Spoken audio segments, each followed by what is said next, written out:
conexões que a gente tem e de conteúdo rico. Ok. E de conteúdo que está sendo conduzido aqui pelo Hub. Como o João comentou, né, é uma iniciativa que está cada vez mais presente aí nos ecossistemas e cada vez maior número de empresas aqui buscando essa conexão, que é o propósito do Hub, né? Gerar conexões, gerar negócios entre vocês e entre vocês os parceiros que a gente vai trazendo aqui para a nossa rede. Hoje, especificamente, gente, eu sou, primeiro apresentar, né, sou CEO do IABT, o IABT é a empresa que está conduzindo a operação do Hub Verde. A gente participou a convite das empresas que idealizaram essa iniciativa lá no ano passado, para planejar, entender, prospectar o mercado, entender o que seria, né, por que ter um hub nessa área que a gente está falando, por que fazer sentido conectar empresas para juntas desenvolver inovações e negócios. E a gente, então, a partir da entrega desse planejamento, a gente foi convidado para tocar a frente de inovação e negócios do Hub, e estamos aí junto com vocês desde então. E eu faço parte, então, do EBT. O EBT é uma empresa de consultoria na área de inovação e tecnologia, fundada lá em 2009, e participou de todo esse movimento de inovação que começou de forma bem tímida lá na década de 2000, e ali em 2007, 2008, mais ou menos, começou de forma mais intensa na academia, e 2010, 2012 e aí para frente, com esse movimento das startups e aí a inovação aberta, que de fato conectou todo esse ecossistema, né, de empresas, governos, startups, grandes empresas, pequenos players, hubs de inovação. Então a gente vem desse mundo, né? Mas hoje eu vou falar para vocês sobre esse impacto da inovação, né? Muitos de vocês aí já estão da área, alguns aí estão começando talvez a adentrar mais nesse mundo que é bastante empolgante.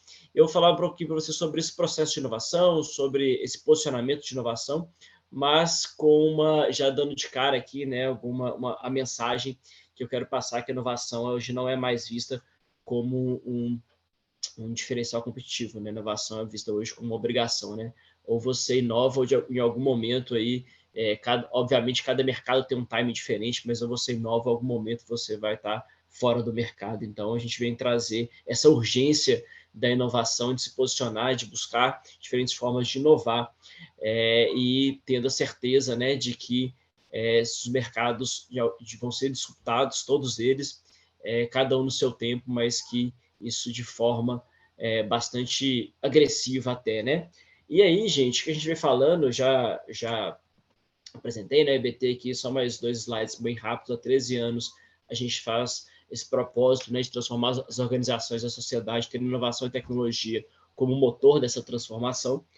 A gente sabe que, apesar de grande parte da inovação, a gente falar muito de tecnologia, falar de como que os produtos, os processos vão se transformar, mas a gente sabe que é o elemento central, e isso é bastante consolidado, né, em todas as biografias que a gente estuda, em todos os cases que a gente estuda, de que a inovação ela é centrada em pessoas, né, feita por pessoas, para pessoas, e é por isso que a gente está aqui, né, trazendo isso para vocês, né, para que vocês possam, de fato, se sentirem aí motivados, empolgados, tocados por esse processo de inovação, porque vocês vão fazer a inovação acontecer dentro das empresas de vocês, dentro do setor, dentro do mercado, no ecossistema, o qual vocês estão inseridos e presentes, tá? Então, esse aqui é o nosso foco. Então, a gente sempre trabalhou tendo ali a inovação centrada nas pessoas, como promotoras e como usuárias da inovação de fato, né? Não é muito pauta da minha palestra falar um pouquinho sobre o que é inovação de fato, conceitos mais técnicos de inovação, mas um conceito que eu gosto de trazer é que a inovação ela só acontece de fato, né, uma invenção, um novo produto, um novo processo, ele só se torna uma inovação de fato quando isso é difundido no mercado, quando isso tem uma relevância de mercado, tanto em questões financeiras, né, ou que tem um retorno financeiro para a companhia, ou que gera uma eficiência e aí, obviamente, um ganho econômico financeiro para a companhia, e normalmente associado a isso de uma forma escalável, né? Então, quando muitas pessoas ou quando o processo de inovação ele é amplamente difundido, né? Então, a gente sempre atrela a inovação a ter uma escala de utilização e ter valor real, né? Ter valor concreto, e normalmente esse valor está atrelado a questões financeiras, aí, ganhos financeiros. E aí, gente, voltando um pouco aqui para a pauta da inovação à morte, né? A gente fez, normalmente quando a gente joga aí, né, na internet, ou que tem na nossa cabeça, né, quando a gente fala inovação, pensa em inovação, sempre vem aí uma figurinha, né, que ela é símbolo da inovação, que é a lâmpada, e nada mais do nosso setor aqui hoje, né, bem propício também, está falando desse símbolo da inovação. A lâmpada como símbolo de inovação, ela vem muito voltada para a questão da inovação enquanto um estalo ou enquanto uma ideia brilhante, né, que alguém possa ter, e aí, a partir dali, dessa ideia brilhante, a gente transforma isso em algum produto que vai para o mercado, né? E eu achei interessante, porque a gente sempre colocava essa imagem de inovação, né? Então, eu joguei a palavra inovação no Google, essas foram as duas primeiras imagens que apareceram, isso em dia 21 de setembro, então, mês passado. E quando a gente fala de inovação hoje em dia, então, representado pela própria figurinha aqui, né? A gente está vendo que a inovação hoje está atrelada a muitas questões de conectividade, conexões e o digital, né? Então, a transformação digital hoje é muito fortemente atrelada à inovação, né? E aí a gente traz uma reflexão para vocês de que a inovação enquanto um estalo, gente, enquanto um processo de uma ideia criativa, né? Que a gente sempre tem ali em mente que um grande gênio ou alguma pessoa muito criativa ela é responsável pela inovação acontecer nas empresas, a gente vê que isso pode acontecer, isso acontece, né? Eu gosto de citar assim, um dos grandes gênios que eu pude acompanhar enquanto inovadores, né, que foi o Steve Jobs, que obviamente a gente tem o Steve Jobs na nossa organização, é sensacional, né? Um cara brilhante que realmente disruptou vários mercados, né? Mas que a inovação ela não acontece só por mentes extremamente criativas e brilhantes, não são só por gênios, né? A inovação ela é um processo.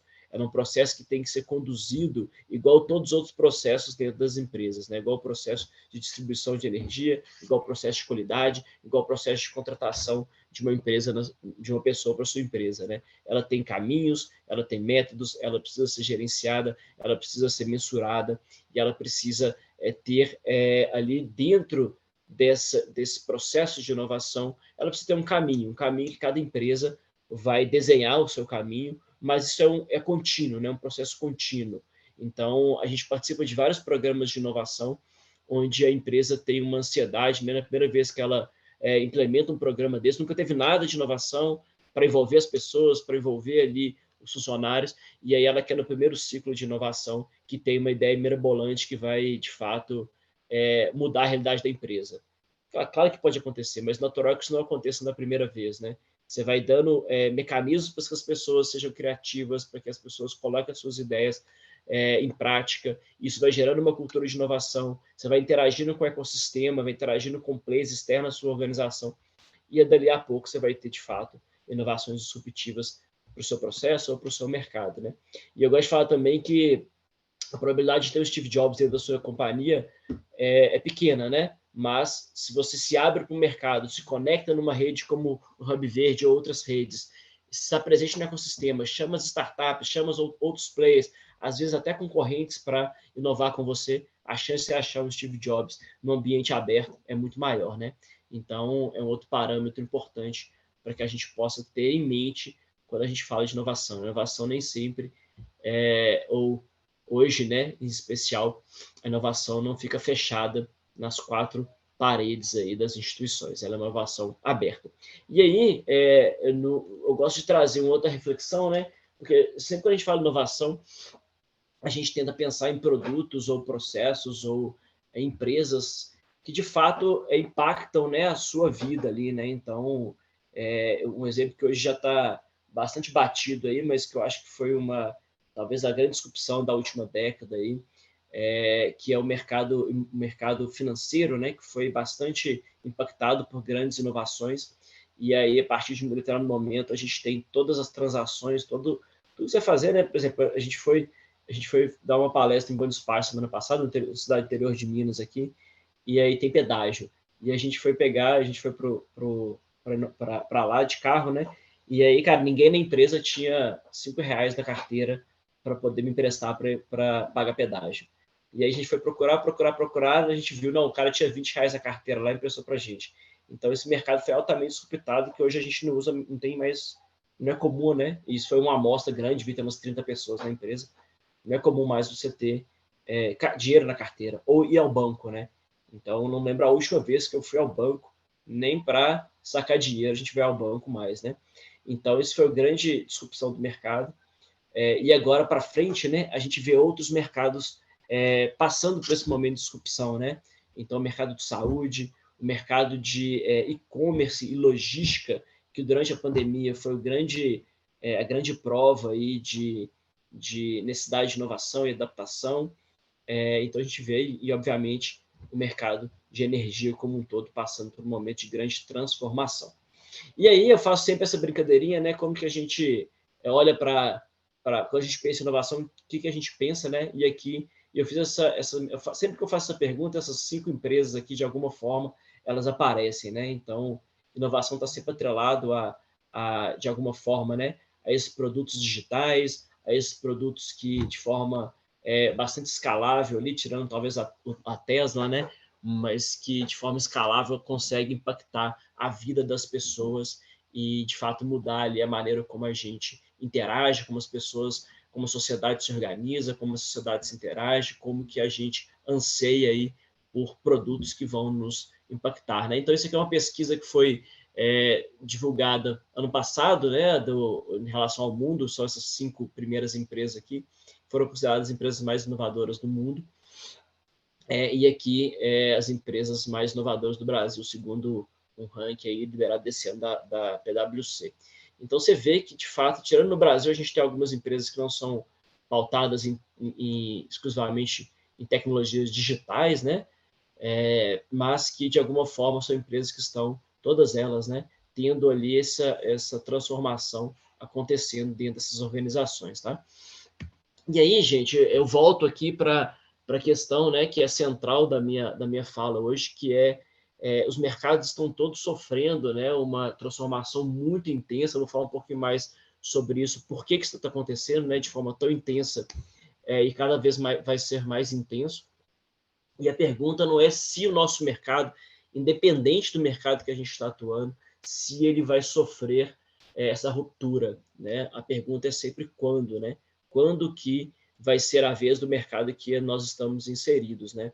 E a gente vê que essa disrupção, né, de mercados, essa avalanche tecnológica que muda toda a forma como o mercado se organiza, como os negócios são feitos, como a interação do seu business com o seu consumidor final ali, como que isso é impactado pela inovação, a gente tem que pensar quando que isso vai acontecer. E é interessante, gente, eu vou falar um pouquinho mais para frente também, em 2014, 2015, nós fizemos um estudo para o governo de Minas, junto com o Sebrae, focado em pequenas empresas, para entender um pouquinho como que seria, né, a previsão. O estudo era de 2016 até 2030, como que o governo, o Sebrae, as instituições de apoio à inovação e a pequenos negócios poderiam se organizar para preparar esses setores, essas empresas, para as transformações que o setor de energia iria sofrer nos próximos 10 anos. Né? Então, ali mais ou menos de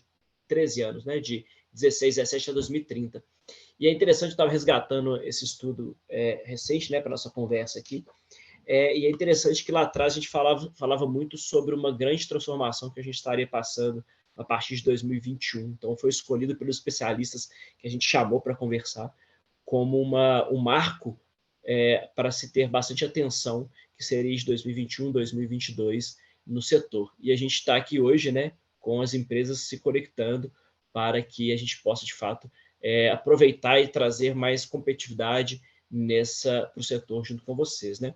Então, o fato é que quando isso vai acontecer, eu trago essa figura que é bastante emblemática, né? Do cara mais rico do mundo aí, que os mercados e como que as empresas hoje elas são empresas que atuam em diferentes segmentos, né? E aí se fortalece enquanto uma empresa não só focada em um setor exclusivamente, né? A Amazon é um exemplo vivo disso, né?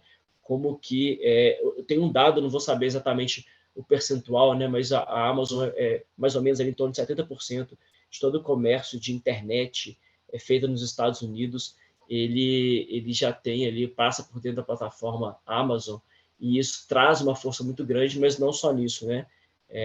A gente tem Jeff Bezos pensando em toda uma cadeia, diferentes setores de streaming, de games, de música, de pagamentos, né? Então, é toda uma cadeia que a gente tem que foi sendo aí disputada, tendo a Amazon aí como um player importante desse setor, né? E não só estando à frente do setor, mas agregando novas tecnologias e novas empresas, né? Então, você vê um movimento de aquisição, de fusão e aquisição de empresas, startups, que é um movimento muito grande para que a gente possa, de forma rápida, né? Como eu disse, a gente está vivendo aí uma grande transformação e acelerada no mundo de tecnologia, que às vezes você olhar para dentro de casa, planejar um desenvolvimento tecnológico pode demorar tanto tempo que é melhor você ir lá e adquirir novas empresas para que você possa, de fato, ter ou fazer parcerias, né? Não necessariamente adquirir novas empresas, mas que faça você consiga ter ali essa velocidade de inserção no mercado, principalmente quando o mercado é um mercado fortemente impactado por tecnologias digitais, né? E eu trouxe só para não falar de mercado americano apenas, né? A gente tem um case semelhante no Brasil, né? Que ainda em consolidação, mas que a Magalu se coloca aí, né? Como a Amazon brasileira, tentando aí de fato ter um posicionamento de diferentes players, diferentes setores do mercado e se consolidando aí como ecossistema. Acho interessante, né? Quando você pega uma empresa de e-commerce se chamar como ecossistema Magalu, né? Então ela já entende claramente que ela é um ecossistema que se conecta com outros players, com outros ecossistemas, com outras startups e outras hubs, para que ela possa, de fato, conseguir colocar a sua estratégia de inovação acelerada e com sucesso no mercado, né? E aí eu tenho um case muito interessante, que eu acho que é quando você pega, por exemplo, a Magalu fazendo uma aquisição do Jovem Nerd aqui, né, que é um canal de discussão de tecnologia, um canal muito conectado com o público jovem, para falar de games, falar de séries, falar de tecnologias.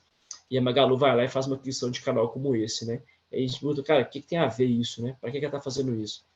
Mas ela está se aproximando do seu público final, do seu público jovem, e também ela está trazendo ali uma representatividade importante de um público que dita regras, dita tendências e influencia outros tantos jovens aí no mercado, né? Então você vê que o mercado a gente nem sempre tem que estar olhando para o nosso umbigo, né? Ou a nossa principal dor, mas ampliando aí.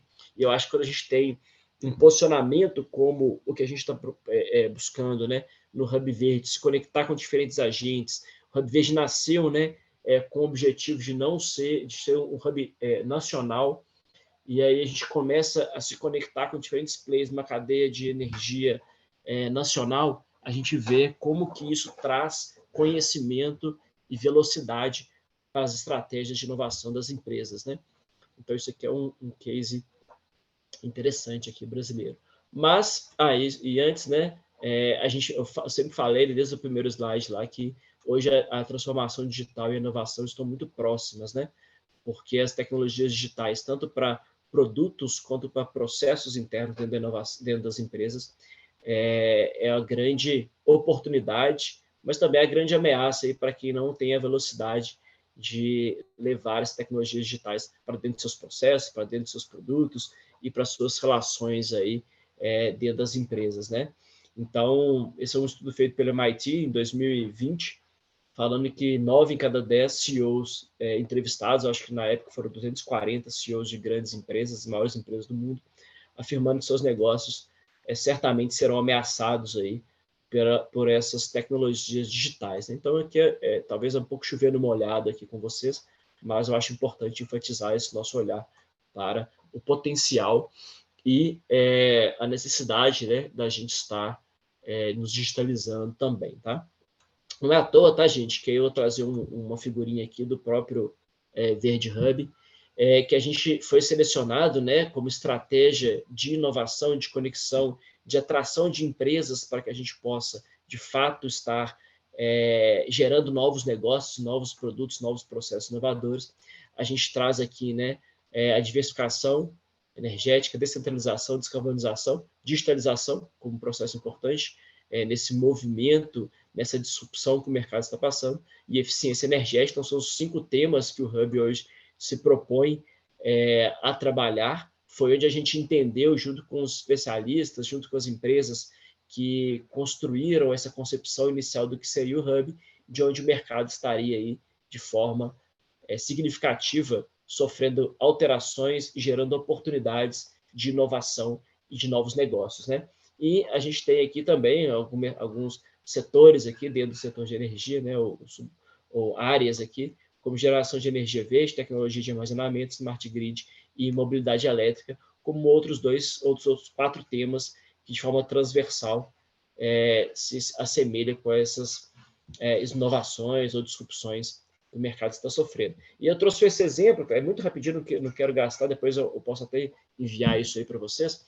Ele até está, de certa forma, defasado, feito em 2015, né, mas que mostra, que eu comentei lá em 2015, a gente trabalhando como que o mercado seria impactado, né, por recursos, aqui, energéticos distribuídos, inovações em recursos energéticos distribuídos, eficiência energética operacional e aplicações voltadas, né, com foco no consumidor. E como as empresas mineiras, em especial aqui, tá, que foi um estudo contratado aqui pelo Sebrae Minas, poderiam se preparar para essa disrupção. E foi um estudo que foi bastante... ouvimos bastante empresa, conversamos com bastante especialistas de mercado, foram várias rodadas aí de workshops de função dessa visualização, e aqui foram 9 mapas que a gente construiu, mostrando como que essa evolução da tecnologia, da movimentação de consumo, da disrupção no mercado iria impactar o nosso setor e como que as empresas deveriam se preparar para isso, né? Então, eu acho que isso é um estudo que vale a pena depois a gente dar uma olhada mais especial. E eu falei com vocês essa janela, né, de 2021, 2022, que foi ali desenhada lá atrás como um momento crítico da nossa história para que essas inovações, essas disrupções acontecessem, né? E aí, não por coincidência, tá, gente? Ontem a gente estava... voltar aqui só para contar esse caso rápido para vocês. Ontem a gente estava entregando um trabalho que a gente fez com o Itaipu, a Binacional, e com o Parque Tecnológico Itaipu. A gente estava lá ontem, entregando o resultado final desse trabalho. E foi muito interessante a gente conversando lá com o pessoal, foi com a diretoria lá de Itaipu, que, querendo ou não, né, eles têm uma receita garantida, né, vamos falar assim, uma segurança de mercado muito grande, né, enfim, detém aí a terceira maior usina hidrelétrica do país, maior do Brasil, em termos de acúmulo de geração de energia, é maior do mundo e tal. Então, tem um certo, ou um grande medida, um conforto muito grande do que eles fazem, né? Eles estão passando atualmente por um processo de atualização tecnológica, de processo, né? E a gente estava discutindo com eles sobre como que eles poderiam usar ali, ou do mecanismo do parque tecnológico que eles têm, para provocar inovações e induzir inovações e desenvolvimento tecnológico, obviamente focado em Itaipu, mas pensando no ganho como um todo do país. E aí, nessas entregas, a gente pode falar muito sobre o trabalho em si, mas teve uma pergunta muito interessante quando a gente estava falando sobre a necessidade de uma instituição como Itaipu ser vanguarda em desenvolvimento tecnológico para além das tecnologias que são necessárias ali para a sua plena operação e eficiência, né? E aí teve uma pergunta interessante de um diretor falando assim, cara, mas quando a gente falou, essa mesma fala que eu tive com vocês, de que inovação ela tem que ser difundida em escala e tem que gerar nota fiscal, né? Tem que ter receita. E aí o diretor perguntou, cara, mas a nossa inovação nunca vai ser no produto. Nosso produto é sempre a produção de energia elétrica, né? Pela matriz hídrica. Então, assim, vocês estão falando que a gente tem que inovar, e a inovação tem que gerar nota fiscal, mas eu nunca vou gerar nota fiscal diferente aqui do que a nossa matriz energética. Não consigo pensar em algo diferente. E aí a gente trouxe uma discussão que foi muito interessante, que eu acho que vocês também já estão talvez até mais maduros do que a gente conversou lá, mas que a inovação ela não precisa ser inovação de produto, né? A inovação de produto ela é disruptiva, obviamente, mas a inovação também ela se dá na forma como esse produto chega ao mercado, ou na forma como você vai encapsular um produto acoplado a um serviço, né, a servitização desse produto. Então, a gente conversando hoje com grandes empresas do setor automotivo aí, a gente vê, por exemplo, como que as empresas já enxergam o setor de automotivo como setor mais amplo de mobilidade, né? Mobilidade de maneira geral. Então, a gente tem hoje as grandes empresas locadoras de veículos, por exemplo, e as montadoras que já têm seus próprios empresas, spin-offs ou startups, e que são empresas de aluguel de veículos, né? Então, Fiat tem a sua, Ford tem a sua, Localiza tem a sua, que são ali empresas que você vai ter um carro alugado, né? Em vez de comprar um carro. Então, isso é uma forma de você mudar o seu modelo de negócio. Então, se você está fazendo uma inovação na forma como você vende o seu produto para o seu cliente, mas também agregando ao seu produto final, né, que é o carro, por exemplo, serviços acoplados ali, e aí você agrega valor ao seu serviço, você faça com que o seu usuário final pague mais por isso, e aí vira ali, de fato, um grande valor que você está capturando do mercado, né? Então, a gente pode inovar em produtos, a gente pode inovar na forma como a gente encapsula esses produtos em novos serviços junto com o nosso, para ser entregue aos nossos clientes. A gente pode inovar em processos, né? Então, a Itaipu, por exemplo, ela pode ser mais eficiente na forma como ela faz a sua geração, a sua manutenção. Então, a gente viu várias oportunidades ali quando a gente foi fazer a visita técnica de como que a manutenção da usina poderia ser mais eficiente e poderia depender menos de uma manutenção, uma fiscalização ali humana, um processo mais automatizado, mais robotizado, né, que traria mais eficiência, mais segurança, enfim. Então, o processo pode ser feito de formas diferentes, e a organização, como a gente organiza a nossa empresa, nossos processos, organiza a nossa forma de trabalhar também, pode trazer novas formas de trabalhar, e isso também é visto como uma inovação.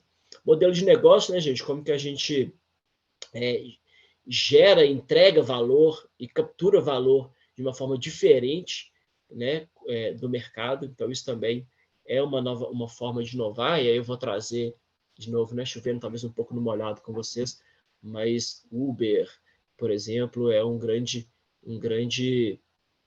modelo aqui de negócio que foi disruptado na última década, né? E a comunicação, marketing, trazer novas estratégias de posicionamento e de preço, distribuição, pensando no marketing com todo o seu processo, né?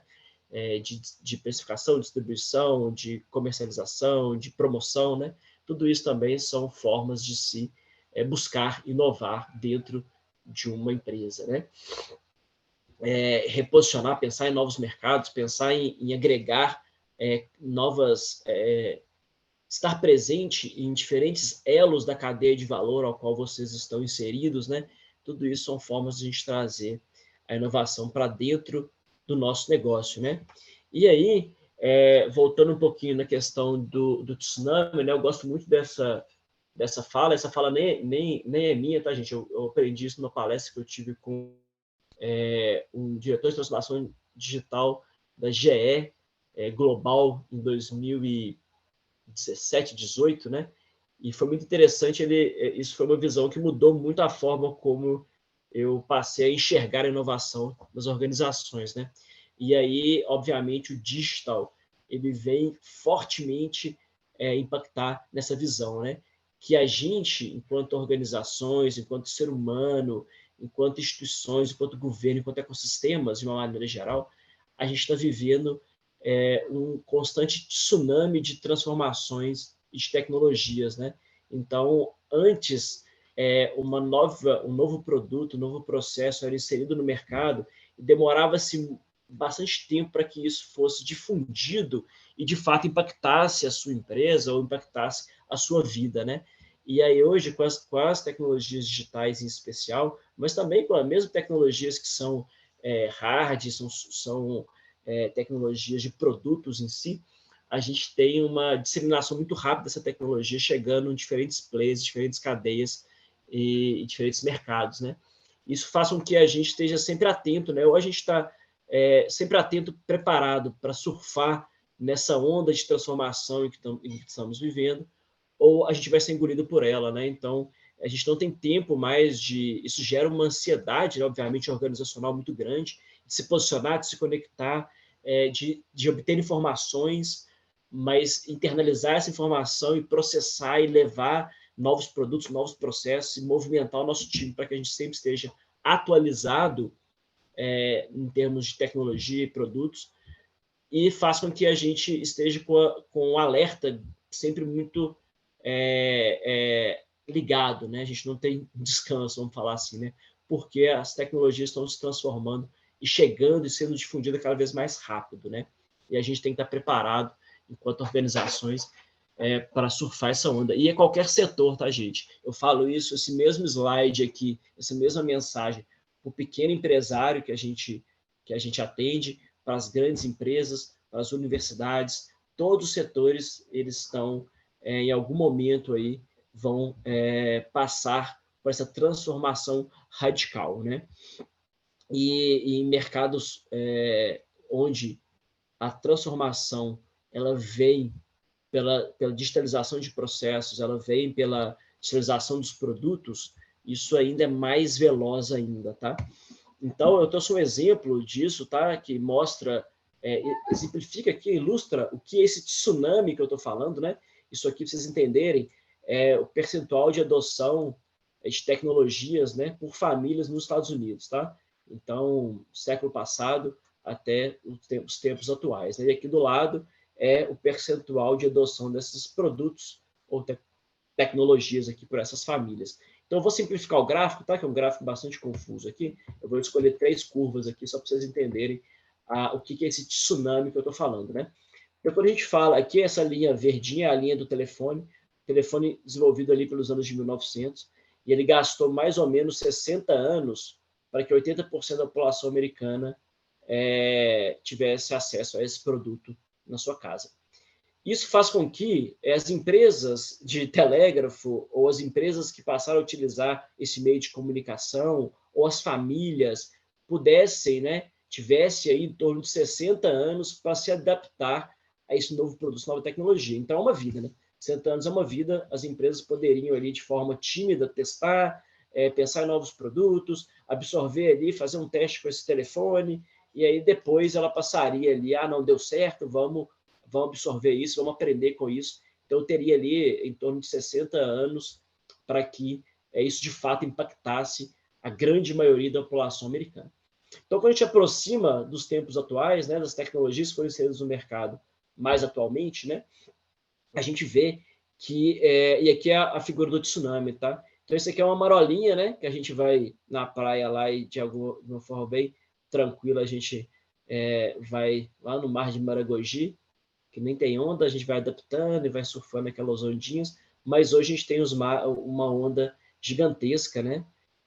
Que a gente tem que surfar. Então a gente mostra, o computador, por exemplo, durou 15 anos para que 80% da população americana tivesse acesso a essa tecnologia, e as redes sociais, as mídias sociais, foram 10 anos para que 80% da população americana passasse a usar redes sociais.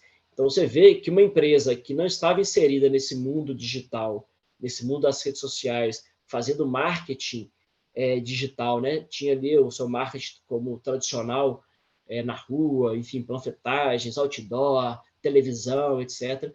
Ela teve menos de 10 anos para se adaptar a essa nova forma de comunicação e nova forma de atingir o seu público, que não estava mais, ou não estava só nas ruas, né? Estava na internet, nas redes digitais, nas mídias sociais. Então, isso aqui é em termos de organização, em termos de setor, em termos de grandes empresas, isso aqui você já vê que é um período curto para você se adaptar, né? Para trocar todo um mindset, todo um perfil, toda uma capability, todo um soft hard skills dentro da sua empresa para se adaptar àquela tecnologia. E isso é cada vez mais veloz, tá, gente?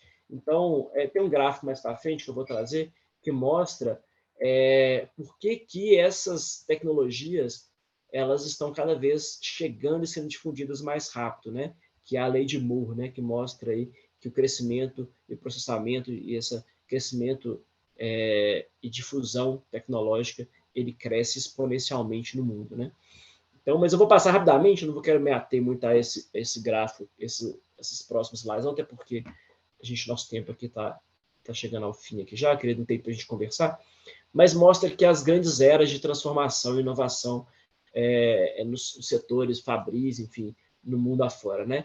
E aqui é importante a gente ver que quando a gente fala de inovação disruptiva, a gente está falando de inovações que, de fato, mudam a forma como a sociedade se organiza, como os negócios são feitos, como as interações sociais são realizadas.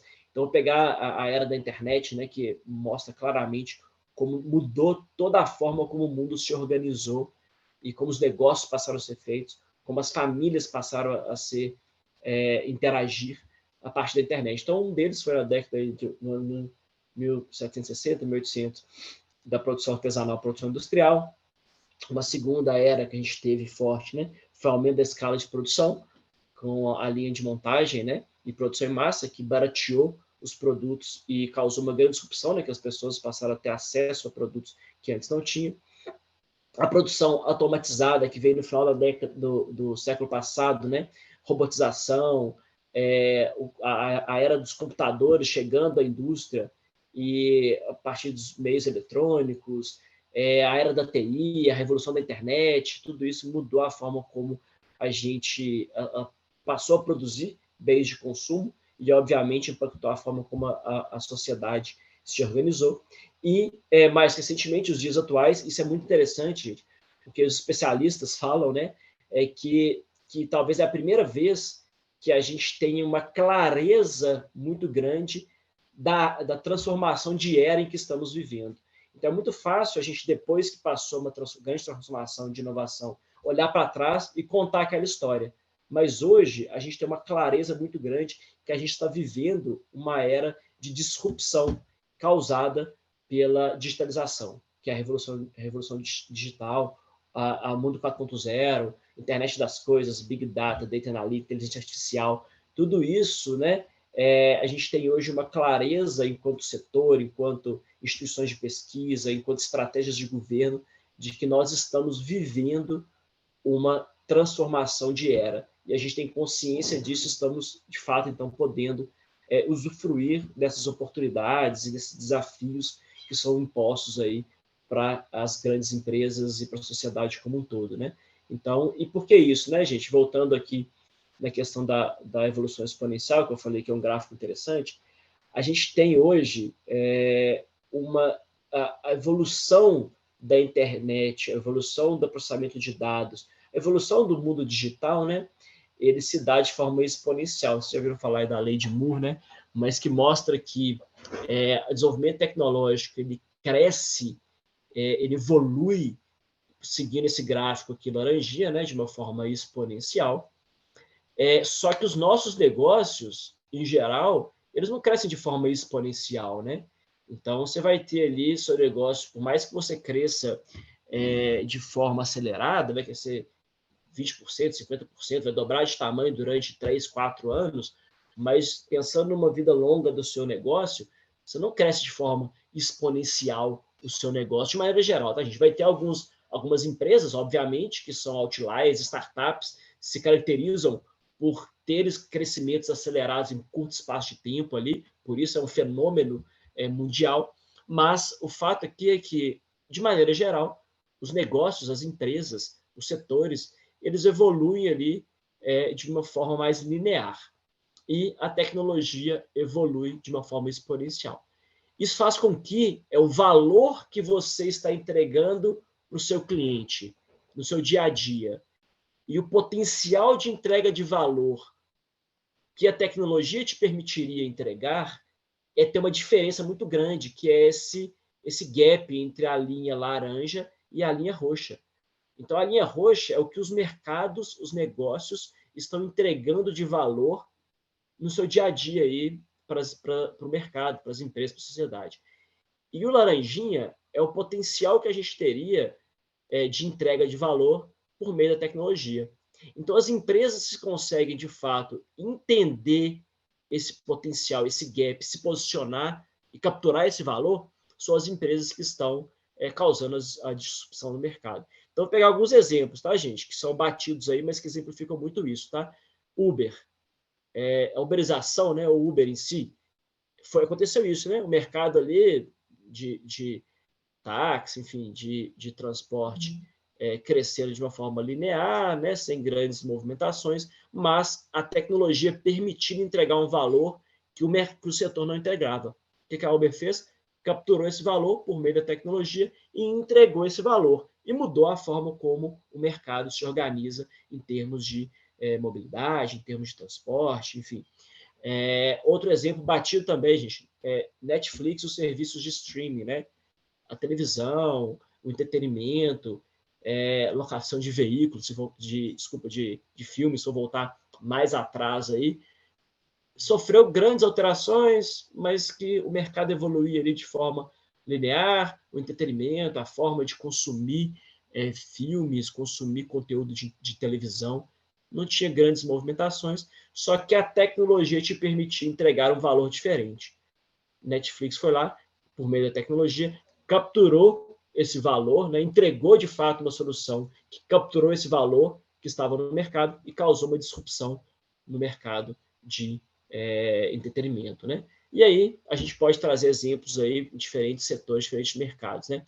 Então a gente tem que de fato estar atento, né, às tecnologias, e aí é interessante, por isso que eu falo que a gente tem que estar atento não só ao nosso mercado, mas se abrir, participar de outros ecossistemas, para a gente poder absorver talvez tecnologias que estão consolidadas em outros setores e trazer para o nosso setor para capturar esse valor que está aí, né? Que está no mercado, entendendo a dor do seu cliente, entendendo a dor do seu setor, a dor da sua cadeia de valor.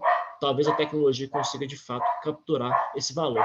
Então, hoje, o grande desafio das empresas é tentar se ressignificar a proposta de valor para o seu cliente.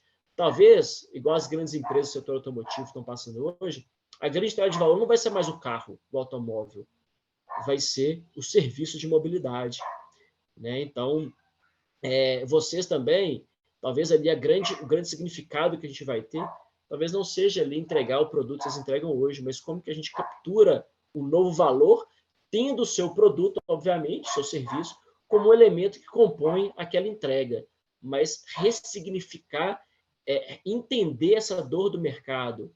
E eu não estou falando só de cliente final, tá, gente? Em clientes, quando a gente trabalha no meio da cadeia e entrega para outras instituições, o que é valor para aquela instituição que a gente pode, usando a tecnologia, ressignificar e entregar algo diferente, né?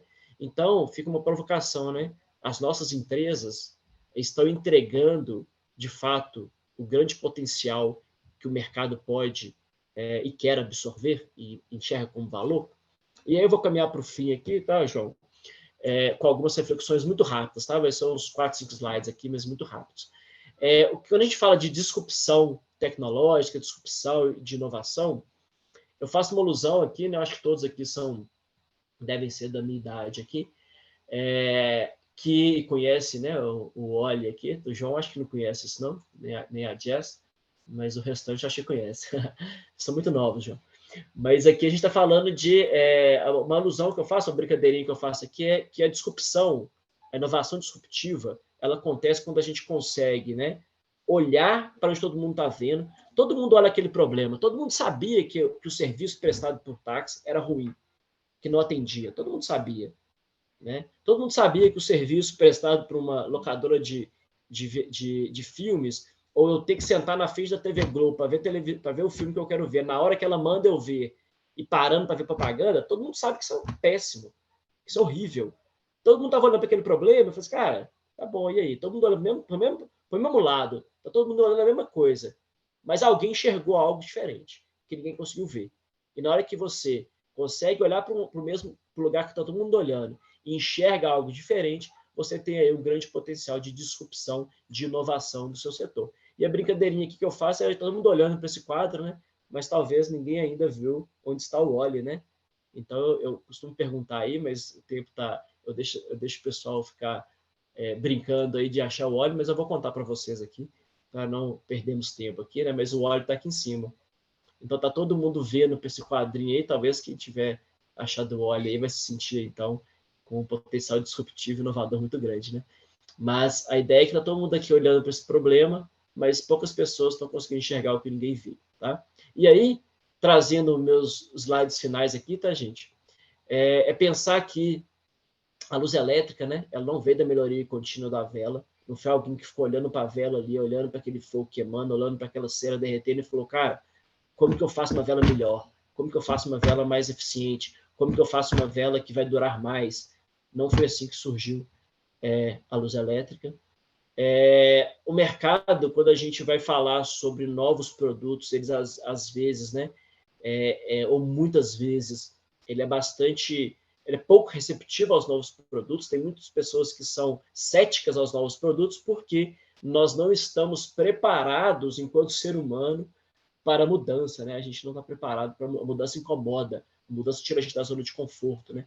Então, você fala de um banqueiro americano em 1900 falando que o carro, o automóvel, né? Ele não ia ter sucesso, né? O cavalo está aqui para ficar. Isso de automóvel é apenas passageiro, porque é caro, porque é barulhento, porque estraga. Isso aqui não ia dar certo, né? E aí foi a grande disrupção aí que a gente teve no século passado.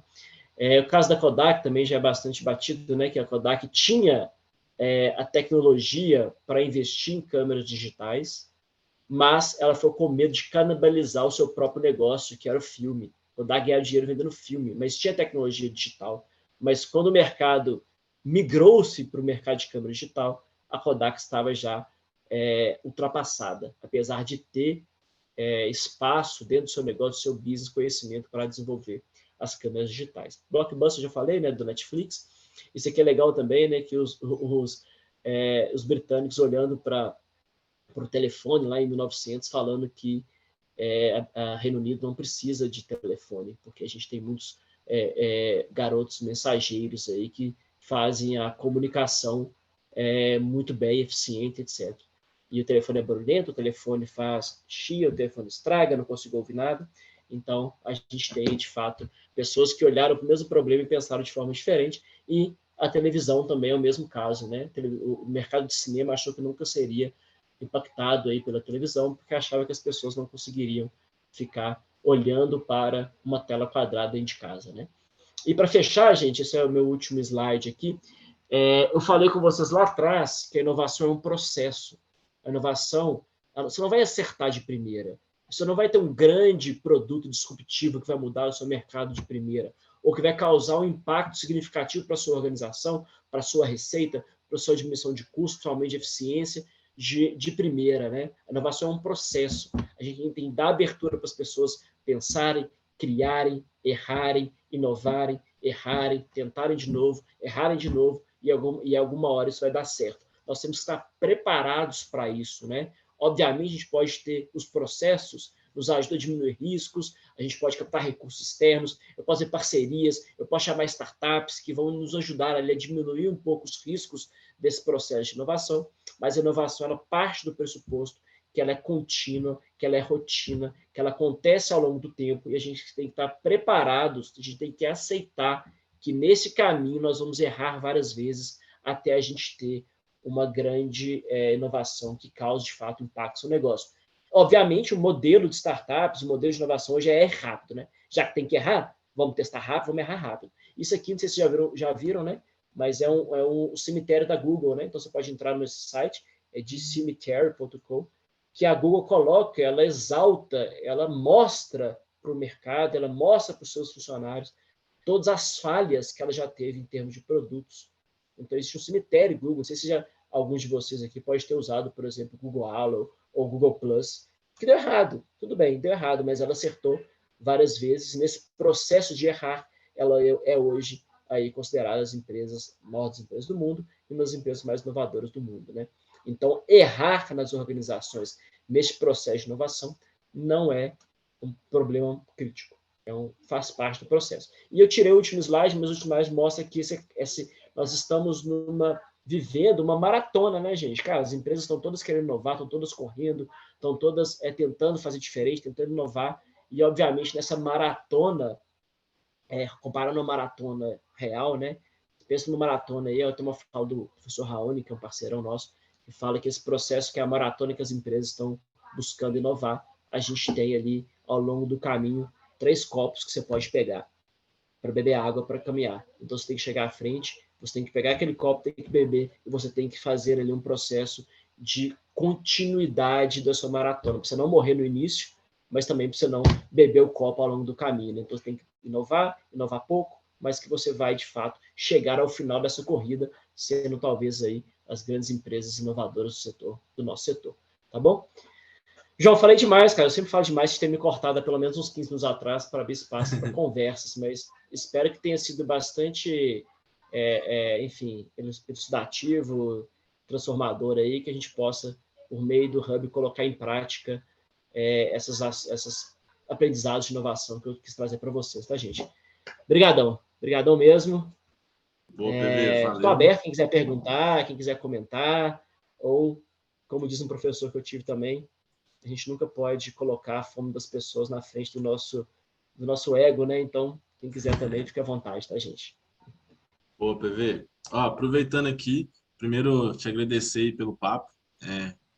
Parece excelente aí. Já vou deixar esse QR Code aqui antes de passar para vocês, turma. A gente mandou o link também, mas tem o QR Code para vocês avaliarem aí o que vocês acharam, dar o feedback para a gente estar tá sempre melhorando nos próximos conteúdos. Esse é o segundo conteúdo da nossa trilha de inovação. A gente tem mais 4 ou 5, se eu não me engano. Então, ouvir vocês vai ajudar a gente a melhorar. E agora sim, abre aí para perguntas.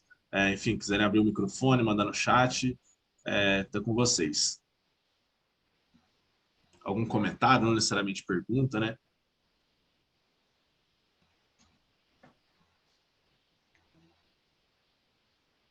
Fique à vontade, tá, gente? Mas também você tem meus contatos lá, tá, gente? Do João também, se quiser depois que a gente discuta, por exemplo, eu falei pouco de processo de inovação, né? A gente tem todo um conteúdo só para... Cara, e aí, mas como que eu crio um processo de inovação dentro da minha empresa? Fique à vontade, tá? Sei lá, Daiane. Daiane levantou a mão. Sim, agradecer, foi ótimo, Paulo. Deu para a gente absorver bastante coisa. E dizer, né, esse caso da Kodak, eu acho que é um dos mais impressionantes, porque eles tiveram a oportunidade de fazer a diferença, né? Então, assim, muitas das vezes as empresas não têm acaba que a concorrência faz primeiro, ou faz de uma maneira que é mais rápida, que já consegue lançar no mercado. Eles tiveram essa oportunidade dentro de casa, com os desenvolvedores, mas não acreditaram naquela proposta e acreditaram num modelo muito tradicional. E aí mostra para a gente também, né, até esse paradoxo da inovação, que por mais que você tenha ainda, né, um risco, que você tem toda uma metodologia, mas que, de certa forma, você tem que arriscar, né? Então, acaba que foge um pouco o contrário, assim, até do que a gente vem aprendendo, né, de administração nos últimos anos, de ter um ambiente muito controlado, mas, assim, né, então, se para ter muitos ganhos, você também tem um risco atrelado, mas é muito legal isso. Não tem como separar, né? Inovação talvez uma gestão de risco constante, né? Esse é o grande processo, tanto que a gente quer tomar risco, tanto que a gente quer controlar, mas de fato ela está sempre envolvida. E tem um case muito interessante também, Daiane, que é o da Xerox. A Xerox é um case fantástico, porque a Xerox ela tinha um centro de pesquisa em tecnologia muito robusto, tanto que era um benchmark para Steve Jobs, que ele foi lá conhecer e ele viu lá, por exemplo, o mouse que inventou foi Xerox e tal. E apesar de ter ali um centro de pesquisa e produtos em desenvolvimento muito grande, ela não se despontou ali como uma grande empresa de tecnologia durante muito tempo, né? Ficou ali restrita ao seu exclusivo mercado, né? Então, de fato, mas assim, quando a gente olha para trás, é fácil a gente falar, né? Pô, errou ali, né? Mas o que a gente tem que viver agora, que é o grande aprendizado da inovação, a gente está aberto para esse processo de aprendizado contínuo, transformar isso num fluxo contínuo, para que a gente possa, vou trazer um outro exemplo muito bacana, que é o exemplo da Metaverso, tá? Quem diria que a Microsoft compraria a maior aquisição de uma empresa de games do mundo, né? Que já aconteceu na nossa história, foi a Microsoft comprando, pensando que, cara, o metaverso, o que vai dar o metaverso? Ninguém sabe se a gente vai, de fato, ter um grande negócio dentro do metaverso. Mas, para não acontecer igual aconteceu com a Kodak, o que a Microsoft fez? Se posicionou. Então, cara, não sei se vai dar certo, mas se der certo daqui 20 anos, eu tenho que fazer meu movimento hoje. porque daqui 20 anos eu vou estar errado, eu vou estar ultrapassado. Então, isso faz com que as empresas comecem a assumir um pouco mais de risco para que ela entenda esse processo de inovação acontecendo desde o início, né? Boa, boa. Mais alguém que fizer algum comentário ou perguntas? Show. Ó, então... João, só agradecer realmente, viu? Ao Paulo. Foi muito bacana as abordagens, né, Paulo? A gente sempre aprende, né? Porque por mais que às vezes uma parte da abordagem a gente já esteja conectado, você traz um elemento além ali, a gente acaba tendo uma visão a mais de algum ponto que para a gente ainda não estava muito perceptível aquilo, né? Enquanto a gente não conhece, aquilo é um universo... o desconhecido é uma coisa que só quando você se dá conta, você fala, caramba, é isso que você estava falando até, né? Com relação quando você olha para o passado. Mas é isso, muito obrigada, viu, novamente, por compartilhar o conhecimento com a gente. E é isso, brigadão, um abraço. Boa quinta-feira aí para vocês. Obrigado, gente. Eu queria aproveitar que quem ainda está aqui, não deixe de compartilhar e divulgar internamente nas empresas o conteúdo, né, as apresentações, falar que é bacana participar, que às vezes é 1 horinha do dia que você tira, né? Para ter aí uma dose interessante de informação sobre inovação e que sempre é uma sementinha que está sendo plantada na nossa cabeça aí sobre o assunto e que eventualmente a gente vai comentar no café da empresa e que isso vai começar a fervilhar, né? Então, obrigado a participação de todos. Oi, Paulo. Deixa eu pegar a sua fala, porque assim, gente, eu falei, o primeiro slide, eu falei aquele primeiro slide lá, não é à toa, assim, que a inovação ela acontece por pessoas e para pessoas. Então, de tudo que a gente faz de inovação, o elemento mais importante chama cultura. E a cultura, ela depende de pessoas serem impactadas por esse movimento e comprarem esse movimento, né? Então, quanto mais pessoas das empresas participarem desse processo, é melhor. E aí, a gente está muito aberto, a inovação ela é assim, né, gente? Ela precisa da gente se adaptar e mudar sempre ao que o público está ali com mais interesse naquele momento, etc. Então, também está super aberto para chamar o time, chamar o Verde. Cara, eu queria falar um pouco mais sobre... Cara, eu queria entender metaverso. Cara, não está, talvez, na trilha de formação nossa metaverso. Cara, mas a gente monta uma pauta de metaverso, chama especialistas para falar. Então, assim, essa troca com vocês ela é muito importante para que a gente mantenha viva essa chama de inovação dentro das empresas, tá? E fala do Verde Conecta, Papanema. Vai lá. O Verde Conecta vai acontecer no dia 7/10, às 10 horas, né? Nós vamos trazer um assunto aí sobre armazenamento de energia, descarbonização, hidrogênio verde. Então, já fica aí o convite para todo mundo participar. É um evento aberto, né? Mas a gente faz esses eventos aí com pessoas referência do assunto, vamos falar aí pessoas que têm uma experiência super vasta nos temas. É sempre interessante vocês participarem, tá?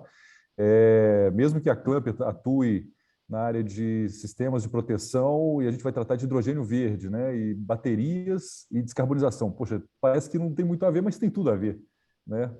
Quem sabe a Clamper não vai estar no futuro aí, a Enki Energy e a Unicoba, tratando desses assuntos aí de forma transversal e dentro do próprio business, né?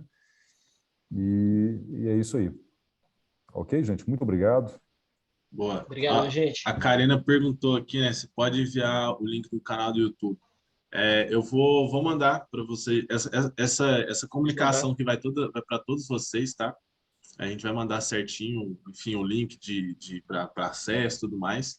E vocês vão receber, mas já deixando o convite aqui, aproveitando esse spoilerzinho aqui do que a gente vai comunicar ainda com vocês nos próximos dias. Fechou, Karina? Aí a gente manda o link certinho para vocês.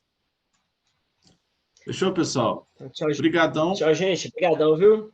Boa tchau, pessoal. Obrigada, viu? Boa tarde. Tchau. Valeu, pessoal. Boa tarde. Obrigada, gente. Boa tarde. Tchau, obrigada. Obrigado, um abraço. Tchau, tchau.